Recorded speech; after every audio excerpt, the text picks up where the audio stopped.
On today's episode of Useless Thoughts, we'll do a hardcore analysis of this new phenomenon called cutting the cord. Is it really all that it's hyped up to be? Also, I make a heartfelt confession during this show. If you've come this far, I thank you for listening, and hope you will listen to all our other episodes as well. Subscribe if you'd like, drop the small talk, and let's do this. Sitting on top of the world, I don't know if you heard. I'm living it up, yeah, I ain't gonna stop, and I can't hear a word. Good vibes up in the air, and I got plenty to share. So come pick it up, there's tons to be got, and I'm spreading it everywhere. So go a little up and let it run amok. Telling your friends it's time to let the good times roll. This is the Useless Thoughts Podcast, a place where no thought is too random and no topic is too pointless. Let's have some real conversation.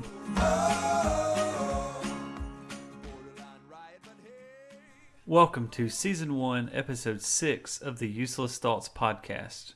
We're past the halfway point of Season 1, and I want you to know that the reason for our wild success is our fans.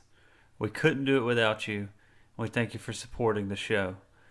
Remember that this show can be contacted at uselessthoughtspodcast@gmail.com, and I hope that you will send your feedback and suggestions there. We also have some somewhat exciting news, if depending on what your definition of excitement is, and that is that we are releasing these on YouTube as well. If you're expecting a true video on there, then you will be disappointed.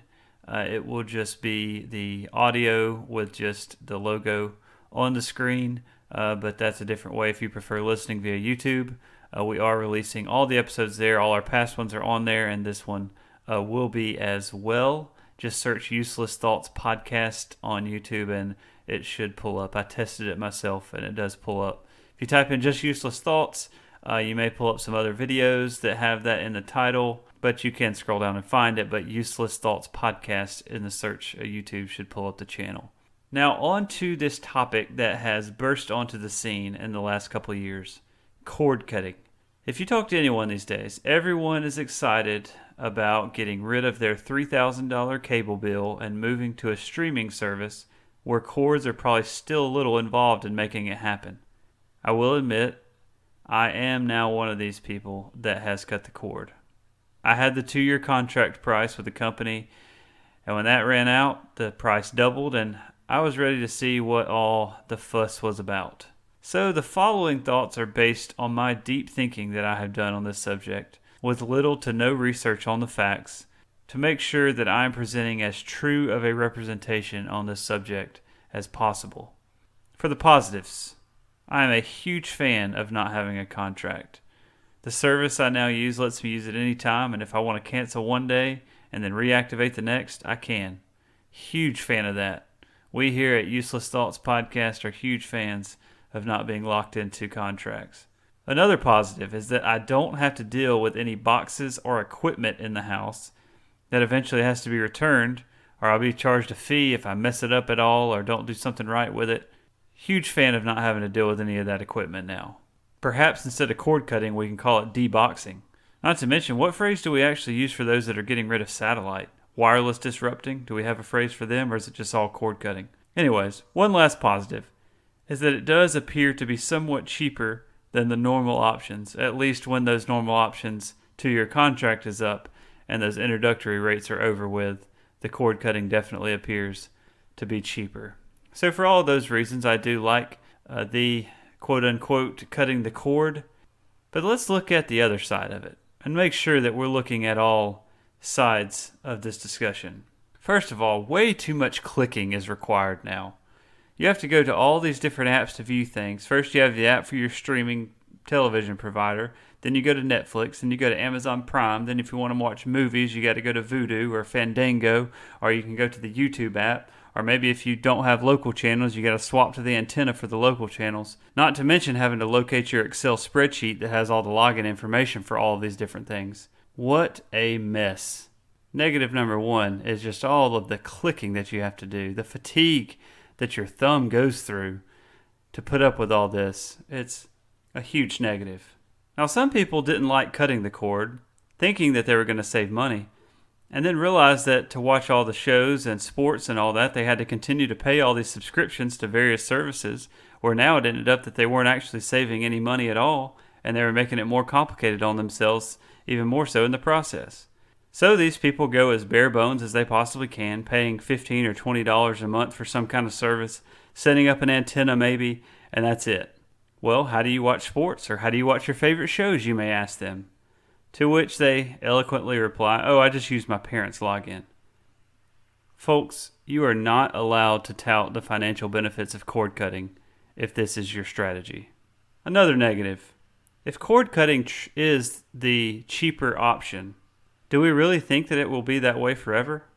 Big streaming is luring us all in, and they're probably going to hammer us in a couple of years. And 5 years from now, I'll probably be doing an episode about cord plugging and how much better of an option cable is compared to the streaming services. And speaking of finances, did we all notice that our internet got more expensive once we stopped using cable?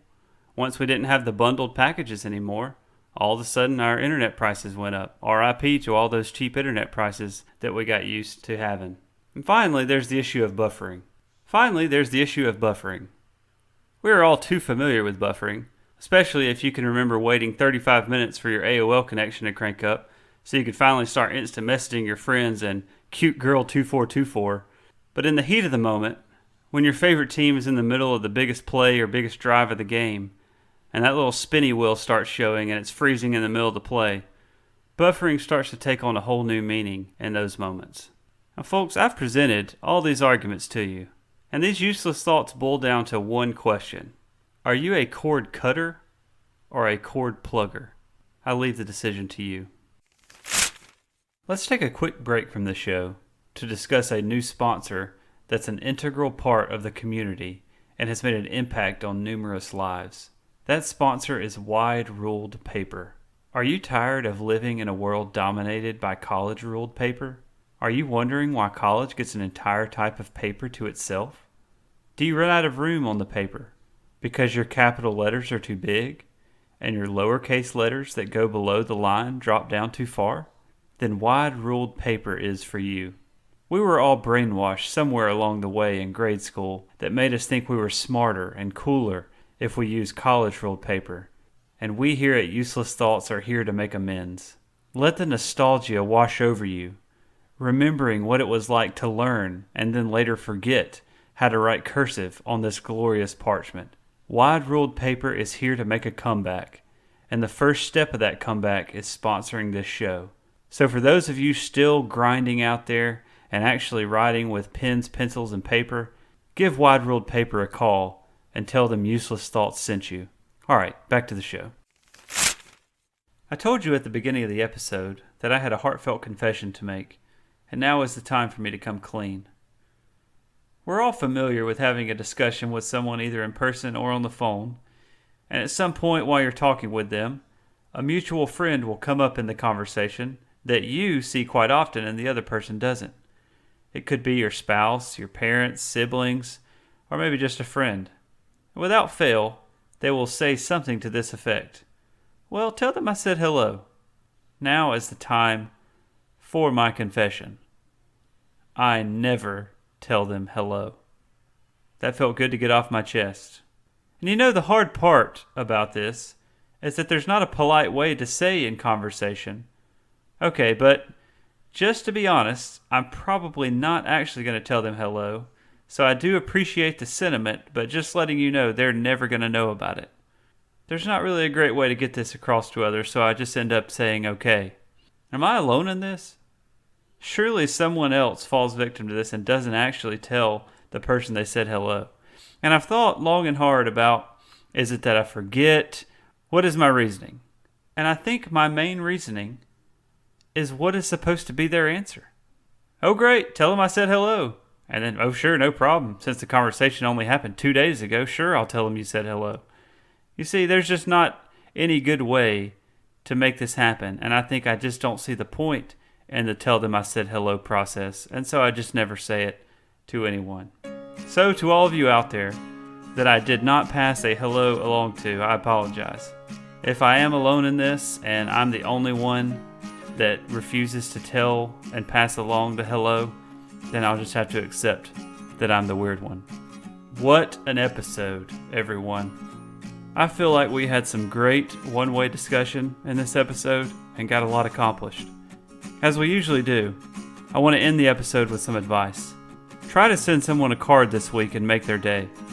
I've come to rely on texting way too much, and I forget how nice it is to receive a card from someone until that time when I get a card and remember how nice that feels. You may have to search high and low in your house to remember where the stamps are, but try and send someone a card. It will make their day and will be a whole lot better than a tell them I said hello. Remember to show kindness to everyone, and let's make the world a better place.